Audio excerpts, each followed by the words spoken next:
Iwasafa, Kabula Mo, Heniko, Kalize, Wemaye Wemodo, Pasapasa, Pelisiza Sinyama, Iwasafa,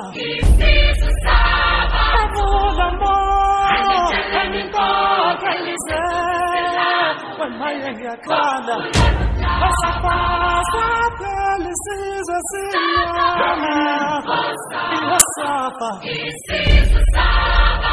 Alamula, Heniko, Kalize, Wemaye Wemodo,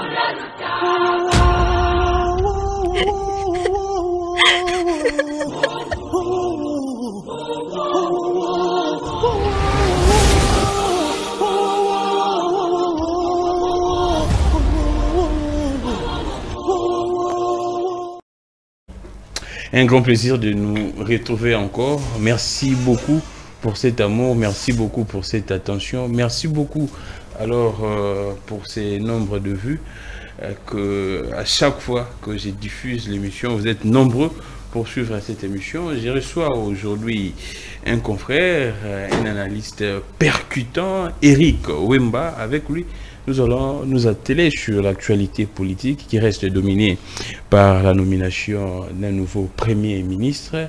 Hier, Madame a échangé bien sûr avec Sama Lukonde, son prédécesseur. Nous allons parler également des propos des cardinals Ambongo qui continuent de faire tabac. Selon le pouvoir, les cardinals Ambongo seraient en train d'appuyer la rébellion de Corneille Nangaa. Et je dois vous informer que Corneille Nangaa hier a écrit au cardinal Ambongo pour dire que ce n'est pas une rébellion. Ce qu'ils sont en train de faire, c'est une révolution. Selon Corneille Nangaa, il s'est excusé auprès du cardinal.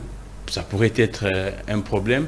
Les plans forment de cette histoire, mais du moins les contenus, selon Corneille Nangaa, les contenus restent réels. Il y a intolérance en République démocratique du Congo, il y a la crise, il y a beaucoup de choses qu'il a épinglées. Nous allons revenir sur ça, la situation dans l'est du pays. Pourquoi ne pas évoquer l'actualité au-delà de nos frontières, les cas du Sénégal, les cas de l'Ukraine, Russie, et pourquoi pas la guerre en Israël avec contre les Gaza. Eric Wemba, DG des exclusives RDC, un média très puissant en ligne qui fait bouger les lignes. Alors, c'est pour moi un honneur de les recevoir. Eric Wemba, bienvenue.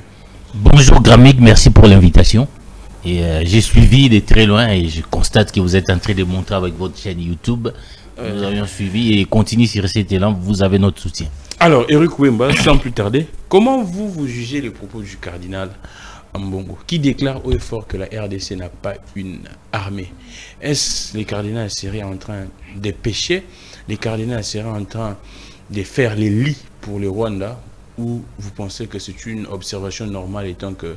J'ai suivi les cardinals. Il y a des points, je suis d'accord avec les cardinals. Il y a des points aussi, je ne suis pas d'accord. Allons-y. Alors, car les cardinals a parlé, notamment c'est les combats qu'a mené même Délice et Sanguin Moment sur la réduction des trains de vie de l'État. Ouais. Notamment, il a dit 70% du budget national et sont destinés à nourrir les institutions, la classe politique. Et les autres Congolais doivent partager 30%. Cela crée énormément de la pauvreté. Je crois qu'en tant que cardinal, c'est un combat noble pour la justice sociale.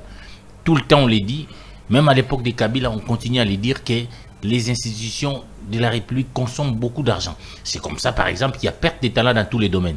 Tout le monde perd des talents dans tous les domaines. Dans tous les domaines. Tout le monde pense faire migrer vers la politique. Les journalistes veulent migrer vers la politique. Les footballeurs, parce les que musiciens les même. musiciens, il y a Kofi qui est candidat sénateur. Vous comprenez, parce il y a Ouera qui était candidat député. Parce qu'on estime que ça paye mieux. C'est les domaines qui payent mieux. Non, il faudra. La justice sociale, c'est un problème qu'un pasteur comme les cardinals ne peut que plaider. Avant lui, ses prédécesseurs, Maloula, Moussengo, ont mené les mêmes combats. Et ce combat au niveau du Parlement a été mené par les députés Sessanga. Ah, d'accord. Donc c'est un combat noble. Noble, la justice sociale. Un moment également, Kabunda parlait de ça. Victor Hugo disait qu'il y a deux problèmes. La création de la richesse. Nous créons cette richesse, nous tous. Ouais. Chacun dans son coin travaille. Mais le vrai problème réside dans la distribution de cette richesse. Donc il faut de la justice sociale. On ne voudra pas que nos députés soient des pauvres. Mais on estime quand même qu'on doit passer aux autres Congolais. Aux autres Congolais qui souffrent, qui n'ont pas à manger, qui n'ont pas de routes, qui n'ont pas de l'eau. Des réfugiés. Des réfugiés. Donc une grande partie du budget doit être destinée à la population et non aux animateurs des institutions qui ne représentent même pas 1% de la population congolaise. Je crois que l'écart est énorme. Là, moi je suis totalement d'accord avec les cardinals. Et maintenant, sur le deuxième point, moi je pense que les cardinals, la situation dans l'Est, en tant que pasteur, ne peut pas, en aucun cas, aucune raison ne peut justifier que les Congolais prennent des armes. Nous venons de très loin. Nous venons de très loin. C'est un pays. de la frustration. Oui, tout le monde peut être frustré. J'ai dit au cardinal Katumbi aussi a été frustré. Il y a beaucoup d'autres opposants qui ont été frustrés. Fayulu, Delis et Sanga. Pourquoi ils n'ont pas pris les armes? Que ça soit quelqu'un qui a dirigé une institution d'appui à la démocratie. Ce n'est pas compréhensible. Donc moi je pense qu'on ne peut pas encourager. Prendre les armes ne se justifie pas dans les contextes actuels de notre société. Alors j'ai vu même Nang écrire au cardinal. Tout le monde sait. Moi il y a des points où je ne suis pas d'accord avec Tshisekedi. J'ai continué à clamer. Mais la guerre que mène Nang n'a rien d'idéologique. Tout le monde fait que Nanga écrive en Bongo, Yangui Souroche. Non, bon, pas Yangui Souroche, ils voulaient justifier leur mouvement. Leur mouvement, quand on sait que ce mouvement est né comment? C'est d'abord les Rwandais et les M23. Et comment les Congolais se sont retrouvés là-bas? Donc, est-ce qu'il n'y avait pas d'autres moyens de revendiquer? Il n'y avait pas d'autres moyens de lutter? Il y a quelqu'un qui nous a donné cet exemple, Etienne Tshisekedi Wamulumba. Il a lutté pour la démocratie, il n'a jamais pris les armes. Les gens... Mais sa lutte a fini par payer, son fils est arrivé au pouvoir. Donc, il n'y a pas de raison aujourd'hui de tuer les Congolais pour pour accéder au pouvoir. Nous sommes des tourleurs, nous avons connu des guerres civiles dans ces pays. Et quand nous sommes allés à San City, un pacte a été signé. Ça veut dire plus jamais de recourir aux armes pour conquérir les pouvoirs. En tout cas, les Congolais ne veulent plus vivre cette expérience. C'est même dommage que ça soit un Mamba. Simplement, d'un côté, vous avez un Nanga, tout simplement parce qu'il a perdu ses carrés miniers. Il prend les armes. Vous avez un Mamba, candidat sur la liste de l'Union sacrée MLC. Simplement parce qu'il n'aura plus 21 000 $ qu'il a eu en 2018, il devient rebelle. Donc, nous tous là, qui sont tous les Congolais, si chacun doit mettre ses frustrations, c'est tout le monde qui doit prendre les armes. Je crois que les cardinals, à ces sujets, il doit rectifier les tirs. Il ne peut en aucun cas encourager les Congolais, quelle que soit la raison, à prendre les armes. Mais il y a certaines indiscrétions qui suppulent que il y a beaucoup de gens même qui se cacheraient derrière cette histoire. On parlerait de l'opposition. Il y a également Kabouya qui a cité nommément et Kabila. Comment est-ce que vous faites la lecture de cette actualité? On ne parle que de Kabouya, mais Lutundu a dit presque aussi la même chose. Que nos services de renseignement sont en train de travailler pour essayer de voir si l'ancien président est impliqué. Pour le moment, moi je ne peux pas dire que Kabila est impliqué.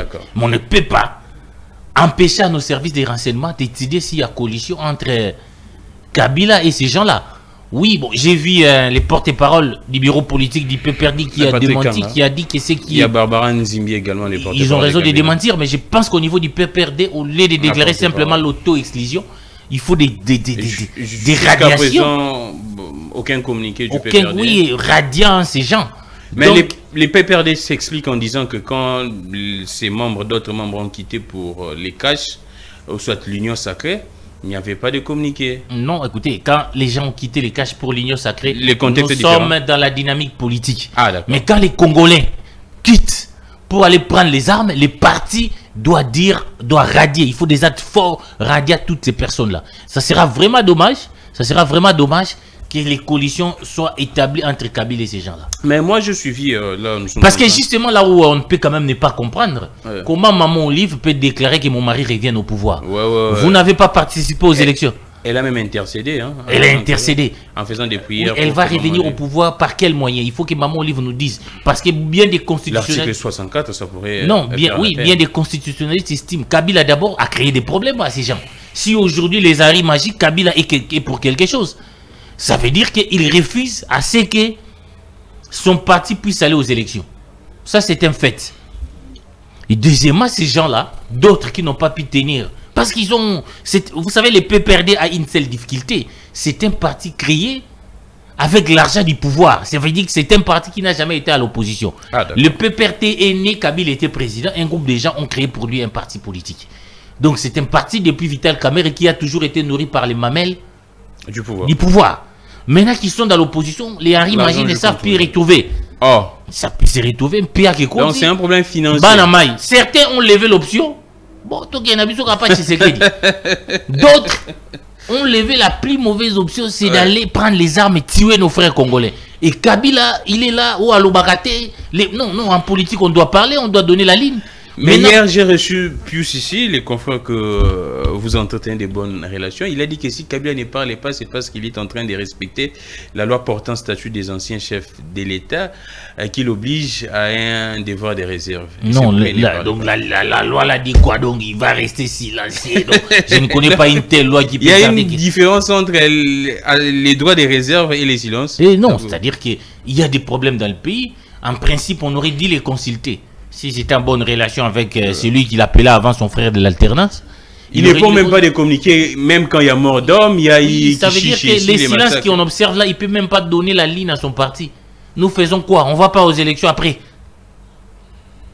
Résistance. On résiste avec quoi? Alors Maman Olive, par quelle magie voudrait-il que Kabila retourne au pouvoir? C'est ici que les Congolais doivent quand même avoir un ton ferme. Donc dans ces pays... donc c'est à prendre au sérieux. Les gestes là posés par Maman Olive. Moi je prends ces gestes au sérieux. J'ai dit seulement à Maman Olive, nous sommes 4 millions de Congolais. Donc si Tshisekedi n'est pas là, il n'y a que Kabila. L'époque là des hommes providentiels est passée. J'aime bien François Hollande quand il dit on ne peut plus se battre pour un destin qu'on a accompli. Kabila fait son temps. Tshisekedi est là. Demain notre Congolais peut prendre le pouvoir. Notre constitution, il a déjà fait 2 mandats, plus de 18 ans. Qu'est-ce qu'il peut offrir aux Congolais de ce qu'il n'a pas pu offrir pendant 18 ans? Alors, moi je n'en vois pas. Je pense qu'ici, il est clair que nous sommes là, nous voulons une lutte démocratique. Il faut qu'une position soit capable de mener une lutte démocratique pour obtenir de vraies élections et pour engager l'alternance. Toute action de prendre les armes, de tuer des Congolais pour accéder au pouvoir, nous n'en voulons pas. Les Nanga ne voudront jamais instaurer la démocratie ici. Ils viennent simplement récupérer les avantages qu'ils avaient perdus. Un fistré comme Jean-Jacques Mamba, il vient seulement parce qu'il a perdu 21 000 $. Alors tous les députés qui ont perdu là, les Kakolongo et consorts, tous doivent prendre des armes, tout simplement parce qu'ils n'ont pas été proclamés élus. Alors, j'ai suivi Mamba qui disait que non, depuis les jours où on l'a arrêté brutalement devant ses enfants en culotte, c'est depuis ces jours-là qu'il avait dit niet avec ces régimes. Et... mais il a adhéré, il a été candidat c'est un parti de l'Union sacrée. Donc Jean-Jacques Mamba, je crois que je l'ai vu quand même titubé, c'est-à-dire il ne convainc personne. Il y a beaucoup d'actualités en suivant. C'est vrai qu'on a même interpellé certains généraux et certains militaires en disant que la plupart de nos soldats au front seraient en train d'abandonner les combats, ainsi de suite.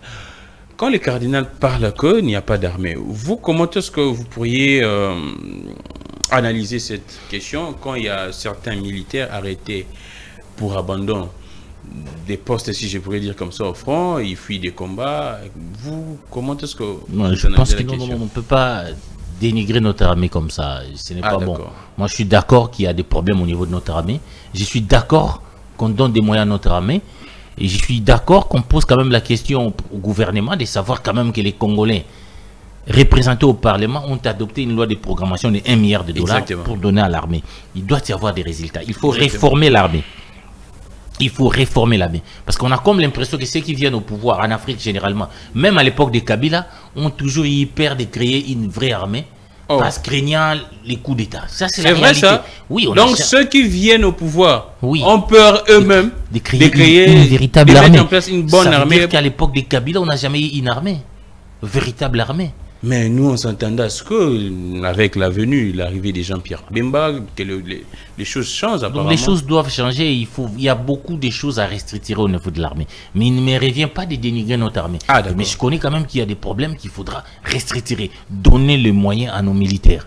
Donner les moyens à notre défense. Et nous serons très regardants avec le Parlement actuel. Le budget qui sera adopté, la loi de programmation, nous devons veiller à ce que notre armée puisse avoir des moyens pour défendre l'intégrité territoriale. Vous ne pouvez pas être dans un pays aussi vaste comme le Congo, convoité par les voisins, ne pas avoir une armée. Donc nous devons être conséquents. Nous devons être conséquents en mettant en place une armée. Tant que nous n'allons pas mettre une armée, nous n'allons pas empêcher aux autres de nous agresser. Quand vous avez un pays riche comme le Congo, avec toutes ses potentialités, avec 9 voisins, si vous ne mettez pas en place une armée, n'empêchez pas à ces voisins d'avoir des idées hégémoniques. Donc il faut que nous ayons une armée qui dissuasive. Ça veut dire que n'importe qui ne peut plus s'aventurer sur notre territoire. C'est ce que ce travail-là doit être fait. Là, je suis d'accord, mais dénigrer notre armée comme ça, on n'a pas l'armée. Je ne pense pas que ça doit venir d'un cardinal congolais aussi. Alors, avoir Eric Wemba, ce n'est pas tous les jours, ce n'est pas chaque dimanche qu'on pourrait avoir Eric Wemba. On analyse un peu la situation, la question de Ouazalendo. Les Nations Unies sont en train, lors du dernier Conseil de sécurité, surtout les États-Unis, ont essayé un peu de condamner la RDC, les faits de l'implication d'utiliser les Ouazalendo, selon les États-Unis, comme supplétifs des FRDC. Oui, c'est hasardé. C'est hasardé, oui, d'utiliser les gens, les Ouazalendo, qui sont des groupes armés comme supplétifs. Je pense quand même que cela prouve quand même qu'il y a des petites faiblesses dans notre armée. Mais les Américains ne devaient pas empêcher aux Congolais de défendre leur territoire.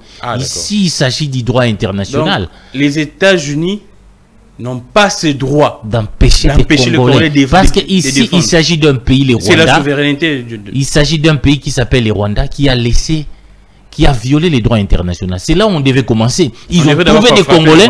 Les Ouazalendo ne sont jamais partis faire la guerre au Rwanda. Ce sont les Rwandais qui sont, même si je ne soutiens pas que les Ouazalendo prennent les armes, mais je pense que ce sont les Rwandais qui ont quitté leur territoire pour venir nous agresser. Donc, moralement, même si je suis moralement, je le comprends, je suis d'accord avec eux, de défendre notre territoire. C'est leur terre qu'ils sont en train de défendre. Tout le monde dans ce pays a fait ça. Toutes les nations ont défendu leur territoire. Quand il s'agissait de Hitler, quand il est venu en Europe, les gens ont utilisé tous les moyens pour défendre leur territoire. On ne peut pas empêcher ça aux Congolais. On ne peut pas empêcher la RDC. On ne peut pas empêcher aux compatriotes. Ce sont des compatriotes qui n'acceptent pas que leurs territoires sont occupés. Au lieu, en lieu et place de continuer à condamner les Ouazalendo, j'essaierais que les Américains et toute la communauté internationale devaient demander aux Rwandais de respecter les droits internationaux. Rien ne justifie cette agression rwandaise. On ne peut pas venir dans un pays sous prétexte de défendre une communauté de ces pays-là. Nous ne sommes pas dans des guerres tribales ici. Toutes les ethnies sont minoritaires. Les Congolais n'ont pas de problème avec de Tutsis. Les Tutsis congolais sont là. Ils ont dans les institutions, il y a eu des Nyaburabu, il y a eu des Rouberois. Donc je pense que ces prétextes-là ne tiennent pas aujourd'hui. La seule chose, c'est de demander aux Rwandais de laisser les Congolais libres et les Congolais de s'occuper de leurs problèmes. Donc en même temps, Kagame a organisé des élections là-bas. Il va postuler, il a instauré une monarchie présidentielle, il obtient des scores soviétiques, mais on ne sent pas la communauté internationale avoir un regard, un droit de regard. Mais au Congo, moi je ne suis pas d'accord qu'on organise de mauvaises élections, mais je sens quand même qu'il y a beaucoup de célérité de la communauté internationale quand il s'agit de la République démocratique du Congo. Par rapport au Rwanda, là où il y a une forte dictature, là où on organise des élections bâclées, là où il y a un monarque absolu qui s'appelle Kagame. Et qui se permet même d'avoir aujourd'hui des visées hégémoniques, de venir occuper un territoire. Je suis congolais, je ne suis pas d'accord avec Tshisekedi, mais je ne peux pas accepter que des gens viennent occuper notre territoire. Nos problèmes, nous pouvons les régler entre Congolais. Nanga, nos problèmes, nous pouvons. Donc vous n'avez pas le droit, quelle que soit la raison, d'aller chez les Rwandais avec qui vous n'avez pas les mêmes objectifs. Et vous devez tirer les leçons d'histoire. Ces gens sont venus avec Kabila ici. Ils ont tourné contre Kabila, les Rwandais. Pourquoi ils ont tourné, pourquoi ils ont fait la guerre avec Kabila? Parce qu'ils voulaient dominer. C'était un conglomérat des aventuriers. Non, ils sont venus. Est-ce que vous venez avec les mêmes causes? Il n'y a aucune différence entre l'AFDEL, les MV3, les CMDP et l'AFC. C'est la même chose. Et cette recette, les Congolais n'en veulent pas. En tout cas, je demande à M. Nanga de revenir à de meilleurs sentiments. Alors, Eric Wemba, nous allons passer. C'est vrai que nous restons dans l'actualité nationale pour ouvrir cette brèche de la nomination d'un nouveau Premier ministre, Madame Judith, une première dans l'histoire de la République démocratique du Congo, Toulouka. Alors, comment est-ce que vous appréciez d'abord cet acte du président d'abord, sur les plans forme? L'acte, elle est symbolique, mais moi j'ai toujours été pour une parité méritée. Pas une parité symbolique. Il est clair que depuis 60, c'est pour la première fois qu'une femme devienne Premier ministre. Moi, je suis pour la parité, mais je suis contre une parité imposée. Il faut donner un tel quota aux femmes, un tel quota aux hommes. La parité doit être méritée. Il faut qu'il y ait la méritocratie aussi qui doit accompagner cette parité. Alors, au nom de la méritocratie, nous ne pouvons que saluer la nomination de cette dame. Elle a mérité. Non, moi j'ai fouillé. J'ai fouillé sur son parcours. sur les plans professionnels et académiques, elle n'est pas réprochable. Christian Mwando l'a dit également. Et oui, elle a fait des bonnes études, elle a été dans des grandes écoles, elle a même été à l'ILB. Donc je pense que personne, son diplôme est là. On parlerait également des PNUD également. Elle a travaillé comme fonctionnaire international au niveau de PNUD.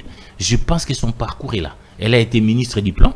Elle a piloté les projets. Elle a piloté les projets des 145 territoires, contrairement aux affirmations. Elle a été à la présidence même. Elle a même été à la présidence. Elle a été au niveau de PNUD. Elle a piloté les projets des 145 territoires, contrairement à ce que Barnabé vient de dire.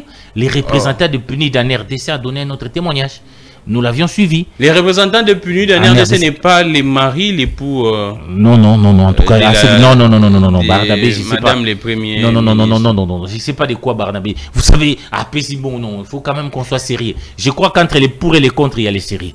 On a les pour et les contre, il y a les séries. Ici, Eric Wemba n'est pas pour madame, mais il est objectif, il est sérieux. Elle est premier ministre, elle a les atouts, elle a les profils du boulot.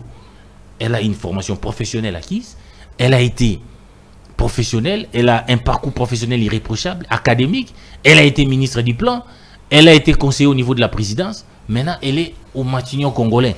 Donc je pense que sur les plans professionnels, il n'y a aucun problème. Nous allons le voir à l'œuvre, mais nous avons eu déjà un bon témoignage, contrairement à ce qui se dit ici. Moi, en tant que journaliste, nous avons approché le PNUD par son représentant qui a parlé du projet des 145 territoires. Et que c'était cette dame-là, si bien même qu'elle était ici du PNUD, on pensait qu'elle allait être flexible, c'est elle qui avec dextérité, poussait le PNUD à accélérer les travaux des 145 territoires. Mais je pense qu'avec, maintenant qu'il est à la primature, elle pourra aider la République à poursuivre avec ses projets, les 145 territoires. Eric, ça, irréprochable sur du point de vue professionnel. Jugeons la femme sur ces points-là. Ce sont là les critères. Est-ce qu'elle ne mérite pas? Elle mérite. Tout ce que nous pouvons demander, qu'elle soit réellement Premier ministre. Parce que dans tous les pays du monde, il y a qu'elle soit réellement Premier ministre. C'est-à-dire quoi? Qu'on la laisse main libre, qu'elle puisse vraiment travailler. Est-ce que vous soupçonnez, vous avez des informations qui pourrait y avoir un gouvernement parallèle au niveau de la présidence? De toute façon, vous savez, les problèmes qu'on parle ici au Congo n'est pas des classiques pourraient faire. Moi, je n'entre pas. Les problèmes du Congo, là, nous sommes dans un régime semi-présidentiel. Allons-y. Ces problèmes est réel, surtout quand le président a la majorité. Généralement, ça se pose même en France. Il y a toujours un petit combat là entre l'Élysée et les Matignon en France. Généralement, vous avez vu à un moment, Macron avait nommé Édouard Philippe. À un moment, il était obligé de l'écarter pour trouver Castex. Après, Elisabeth Borne. Et puis Attal. Et on dit même qu'Attal, tel qu'il est là, c'est les petits de Macron. C'est les petits de Macron et consorts. Non, mais quand le président, la majorité ne peut que mettre son nom de confiance. Mais tout en lui laissant toutes les prérogatives. Je sais que la dame... donc c'est pareil, si nous pourrions faire un peu... C'est que, bon, les gens sont en train de dire que non, Tshisekedi a nommé cette dame... parce que politiquement, elle n'est pas assez forte. C'est pour essayer d'avoir la même mise sur tout. Non, c'est un homme de confiance. Moi, je suis sûr en regardant les profils. Je pense que le président de la République estime quand même que c'est son dernier quinquennat. Ah, d'accord. Donc, ce n'est pas également nouveau, d'après vous. Ça s'est fait en France également avec Attal. Oui, donc il y a toujours des petits problèmes comme ça, moi je comprends. Mais ici, je pense que le président de la République, qui tient à réussir son quinquennat, a tout intérêt, quand je vois le profil de la dame, de la laisser vraiment main libre. Je pense qu'elle a les atouts pour sauver les quinquennats de Tshisekedi. Mais Eric, si on la laisse main libre. Oui, il y a beaucoup de choses tout autour. Bon, j'ai suivi également une interview à l'époque, madame ministre du plan. Il y a une dénonciation des Kamitatou qui aurait dit que non, elle pourrait traîner des cadavres dans ses placards. Comment est-ce que vous réagissez? Non, la dame a répondu. Une chose est d'affirmer les faits, d'en apporter les preuves. Mais c'est Olivier Kamitatou. À un moment où nous parlons, la dame, l'argent ne serait pas décaissé. L'argent ne serait pas décaissé. Kamitatou nous montre des preuves et nous montre que certainement l'argent est sorti. Mais ces allégations ont été démenties par les représentants du PNUD ici. Quand il dit que c'est la dame d'ailleurs qui venait pousser pour que les choses puissent s'accélérer. Donc les décaissements, ça ne se fait pas comme au marché. C'est-à-dire que 290 millions, on vous donne comme ça. Non, je pense qu'il y a ces projets pilotés par certains, on a associé certains organismes internationaux comme PNUD pour ces projets. Et je pense que s'il y a détournement, il faut prouver. Moi, jusque-là, il n'y a aucune preuve. La dame aussi a demandé des preuves. Nous attendons ces preuves des Kamitatou. Il n'appartient qu'à celui qui allègue le fait d'en apporter les preuves. Alors, quand on a vu la dame se rendre chez Augustin Kabouya, Mamama, ça suscitait un peu des polémiques. Comment est-ce que vous, étant co-journaliste, non, moi je n'entre pas dans tous ces débats. La Première ministre peut voir qui elle peut voir. Il n'y a aucun problème. Hein, vous le savez. Ce sont d'abord des Congolais. Hollande, quand il était élu président de la République, comme il était de Corrèze, il est allé voir Chirac. Ça n'a posé un problème. Donc on ne peut pas empêcher la Première ministre d'aller voir Augustin Kabouya ou Mamama. Je trouve, pour moi, il n'y a aucun problème. Tout ce que nous voulons voir la dame travailler.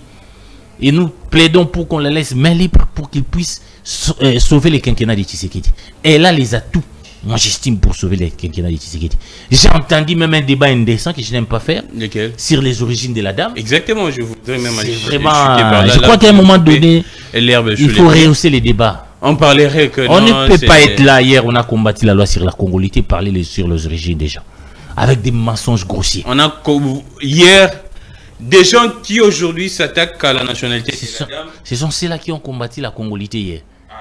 Moi, je n'aime pas ces débats-là sur les origines, sur les races. Je trouve ça indécent. C'est révolu, ces débats. Ces débats est révolu. La dame est congolaise. Et sa généalogie est retraçable. On parlerait que ce n'est pas un Congo. Ce n'est pas une Congo. Non, il a eu un père qui a été longtemps ambassadeur. Qui a été ambassadeur de la République démocratique du Congo à l'actuelle Union européenne. Il a été ambassadeur plénipotentiel en Belgique. Son père Toulouka est décédé en 95 et bel et bien né au Congo. La fille en question est née en Belgique, mais elle est née au Congo. Donc ce débat-là n'a pas sa raison d'être. Son père a travaillé avec Gonda, l'actuel Gonda qui était conseiller de Tshisekedi. Son père a été même dans les projets Inga. Avec Moutamba du Tempête Tropique, l'ingénieur Moutamba. Ils ont été dans les projets Inga. Ce débat est indécent. Maman est congolaise. Non seulement elle est congolaise, mais elle est aussi Moukongo. Donc, je pense que ce débat-là, nous n'avons, au-delà de ça, même si moi je n'ai ni besoin d'un Moukongo, d'un Moulouba, j'ai besoin d'un Congolais qui va aider les Congos. Mais la géopolitique fait partie de la politique également. Oui, la géopolitique. Donc, je vous ai démontré ici par des preuves. Elle est Moukongo. Le parcours de son père est très bien connu. Son père, Tata na eto yebi, hein? Avant na Congo, papa na maman na Tata na zaki ambassadeur na Mbokoyo. A exercé ba fonction belé na Mbokoyo. A kufa na 1995. Moi na batu abotama na Belgique. Donc, il faut attaquer ceux qui sont compétents, ceux qui sont compétents. Ces débats indécents sur les origines des gens, je n'aime pas, mais elle est bel et bien né Congo. Donc, tout ce qui se dit là, Moulouba, belge, tout ça, qu'il est mon Congo par son mari, c'est faux. Son père a été ambassadeur. Donc, on peut aller se renseigner, on peut aller dans les journaux officiels. Donc, c'est même un très faux débat. Elle est née Congo. Le problème des géopolitiques ici ne se pose pas. Où est le problème des géopolitiques? Mon Congo ne peut pas devenir Premier ministre. Il y a des gens qui lui demandent son nom complet, pas le nom de son mari. On parlerait que le Touloukala, c'est le nom de son époux. Son nom complet. C'est quoi? Je ne sais pas si vous aviez vu ça dans vos analyses. C'est vrai que ça suscite un débat. Je ne sais pas pourquoi est-ce que les gens sont très regardants à l'égard de la dame. Mais c'est également de leur droit de faire ce qu'ils pensent à émettre comme critique. On poursuit. Eric Wimba. Alors, comment est-ce que vous voyez? Son père s'appelle Michel Souminois Kisamba. Sinon, il a été représentant de la République démocratique du Congo à l'époque Zaïre au marché commun, aujourd'hui Union européenne, avant d'être affecté à l'ambassade de Belgique comme conseiller d'ambassade. J'ai avec moi ici, il a travaillé dans les deux projets. Michel, avant de suivre les projets, il a suivi les projets avec, je vous ai dit, avec à tempête de Moutambe vivant. Donc je pense qu'il a le nom de son nom, Soumouina Michel. Son nom, c'est le nom de son père. Son père n'était pas illustre connu, ambassadeur dans ces pays, conseiller d'ambassade. Il était au marché commun, donc à l'époque, on appelait ça, c'était l'actuelle Union européenne. Il a été, donc Mobutu, je ne pense pas qu'il a nommé cette personne comme ça, sans connaître ses origines. Donc, il est congolais, Soumouina Michel, c'est son père. Donc, tout ce qui se raconte là, je pense qu'on est tenté de rabaisser le journalisme au Congo. Et j'ai vu même dire ça par certaines personnes qui s'appellent journalistes, alors qu'il aurait dû avoir le temps d'aller se ressourcer. C'est malheureux pour notre pays. Ils n'ont pas pris le temps. Le temps, donc vous voyez de faire des recherches. Oui, vous lâchez dans les réseaux sociaux, vous savez. De confronter les sources. Ni de confronter les sources. De traiter. Alors que son père est connu, son père a été ambassadeur en République démocratique du Congo, son père a travaillé dans les projets Inga. Non, moi je pense que c'est vraiment un débat indécent. Un débat indécent. Mais Eric Wemba, on vous reconnaît très critique au pouvoir en place, mais quand Eric commence un peu à essayer de parler de ce qui se passe au pouvoir, apparemment, est-ce qu'Eric a changé ou je n'ai pas changé. Vous restez sérieux? Je suis sérieux. Entre les pour et les contre. Ça veut dire que ce n'est pas que la dame là, elle a travaillé au PNID, elle est compétente. Pour vous, on doit attendre à ce que la dame puisse commencer à travailler. Nous attendons, on va la juger et nous devons souhaiter même qu'elle réussisse son mandat. Oh. Parce que nous estimons, oui, c'est le Congo qui gagne. Hein? C'est le Congo qui va gagner. Ouais. Des critiques constructives, je crois qu'elle en a aussi besoin. Mais au moment opportun, pas de critiques. Nous attendons telle réforme, nous ne sommes pas d'accord avec telle réforme. Nous avions pensé qu'il fallait faire ceci. Alors des débats, oh non, Azamoulouba, Kombo Naye, Ezaya Moubali Naye, alors non, ça c'est vraiment un débat de caniveau que le Congo n'a pas besoin. Je veux un débat sérieux. J'ai dit entre les pour et les contre, ça ne se fait pas. En France, en Allemagne, Mais si ça devait se faire, quelqu'un comme Sarkozy ne serait... Je ne justifie rien. Sarkozy ne serait pas président en France. Il est hongrois, sa famille est connue en Hongrie. Donc, on doit élever les débats. Élevons les débats. Les êtres humains sont égaux, quelles que soient leurs origines. Qu'elle soit mon Congo, qu'elle soit mon Louba, elle est d'abord être humain, elle est congolaise. Qu'elle soit femme, même les genres, là, moi, ça ne me dit rien. Moi, je vois les profils. Et j'ai, comme journaliste, et je l'ai titré dans mon journal d'aujourd'hui. Si on dit ça à Katumbi, les gens protestent. Mais ces mêmes gens qui protestent les disent contre Madame Judith. C'est quand même contradictoire. J'ai combattu cette loi sur la congolité. Donc je ne peux pas vraiment considérer que les origines... Donc là vous restez logique et cohérent. Logique avec moi-même. Et j'ai combattu. Je suis parmi les gens qui ont dit non à la loi de la congolité. Donc je ne peux pas comprendre qu'on puisse s'attaquer aux gens par rapport à leur origine. Par rapport à... Et je ne suis pas d'accord. Encore que cette dame est congolaise, son père est connu, le nom de son père est connu. Nous ne sommes pas dans ce genre de débat. On aurait dû faire un débat sur son profil. Voilà les débats qui devront se faire dans les médias sérieux. Est-ce qu'elle en a le profil? Oui. Mais maintenant, on veut fuir le vrai débat pour nous faire entrer dans les débats des caniveaux, qui n'est même pas vrai avec des éléments qui ne sont pas vérifiables. Est-ce la dame est réellement de l'UDPS ou bien Azar Kouya Kouya? C'est-à-dire je ne sais pas. De toute façon, j'ai suivi India Omar et chez Jean-Pierre. Oui. Je ne sais pas. Madame Arlette, quand est-ce qu'elle est venue du PPRD? Elle n'était pas du PPRD. La dame qui était avocat dans le procès, elle a adhéré. Est-ce qu'elle a déjà... Oui, elle a déjà un parti politique. Elle était chez Vidier Chimanga. Et puis elle a adhéré au PPRD. Mais moi aujourd'hui, j'ai pas décidé d'adhérer à l'IDP, j'abandonne les journalistes, mais qui va m'empêcher? Donc là, déjà un parti politique peut se faire en un jour, à 2 jours. Ça ne nécessite pas une initiation ésotérique pour adhérer à un parti politique. Donc on ne peut pas dire elle a été, quand est-ce qu'elle est devenue de l'IDPS. Elle est bel et bien de l'IDPS. Elle a bâti campagne pour Tshisekedi. Moi je l'ai suivi chez Madame Rachel. Elle est de l'IDPS. Donc arrêtons ces débats. Le vrai débat, est-ce que Madame a les profils ou pas? Oui.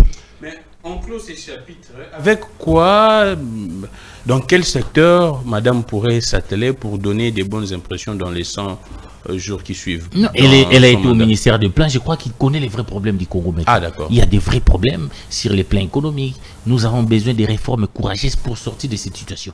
Nous avons besoin de la vraie lutte contre la corruption. Moi, je pense que la lutte contre la corruption doit quitter son stade folklorique. Oh, tel a détourné 2 millions. Pour entrer dans la réalité. La réalité de la lutte contre la corruption, c'est quoi? Il faut qu'on sente ce que ça apporte dans notre assiette fiscale. Ça veut dire que qu'est-ce que l'argent de cette lutte contre la corruption apporte dans notre budget? Parce que notre budget, l'apport de notre administration fiscale jusque-là est marginal. Ouais. La plupart de notre argent de notre budget vient de mines. Plus particulièrement des mines. Donc je pense que Madame doit s'articuler sur la lutte contre la corruption. Elle doit faire en sorte que la fameuse lutte contre la corruption quitte son stade folklorique. Son stade de Djalelo. La fameuse lutte contre la corruption doit quitter les stades folkloriques. Oui, pour que cet argent... Là, vous vous attaquez à Julien Linguet. Non, je ne m'attaque à personne. Hein. Moi, je ne fais pas les débats des personnes. Mais c'est lui qui fait... Non, la lutte contre la corruption, il n'y a pas qu'à Linguet. Il y a beaucoup de structures au Congo. Il y a un truc financier, tout ça.